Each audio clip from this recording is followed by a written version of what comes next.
অন্তর্বর্তীকালীন সরকারের উপদেষ্টা মাহফুজ আলম বলেছেন, পররাষ্ট্রনীতি হবে বাংলাদেশ কেন্দ্রিক কোনো দলের স্বার্থে নয়। সরকার বদল হলেও যেন পররাষ্ট্রনীতিতে জাতীয় স্বার্থ অক্ষুণ্ণ থাকে সে বিষয়ে কথা হয়েছে।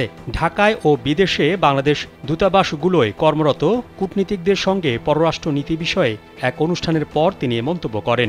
দেশের সার্বভৌমত্ব, জাতীয় নিরাপত্তা ও রাষ্ট্রের অখণ্ডতা পররাষ্ট্রনীতির ক্ষেত্রে অগ্রাধিকার হিসেবে বিবেচনা করা দরকার বলে মন্তব্য করেছেন অন্তর্বর্তী সরকারের এই উপদেষ্টা।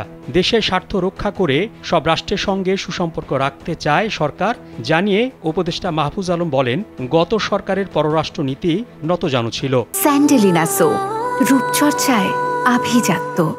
মাহফুজ আলম বলেন, সরকার বদলালেও যাতে পররাষ্ট্র নীতি বদলাতে না হয় সে বিষয়টি সামনে রেখে রাজনৈতিক দলগুলোর মধ্যে পররাষ্ট্র নীতির বিষয়ে আলোচনার মাধ্যমে সিদ্ধান্ত নেওয়া দরকার। উপদেষ্টা মাহফুজ আলম বলেন, সব রাষ্ট্রের সাথে ভালো সম্পর্ক থাকুক, কোনো হঠকারিতা চাই না। বর্তমান সরকারও হঠকারী কোনো কিছু করে থাকলে তা সংশোধন করা হবে।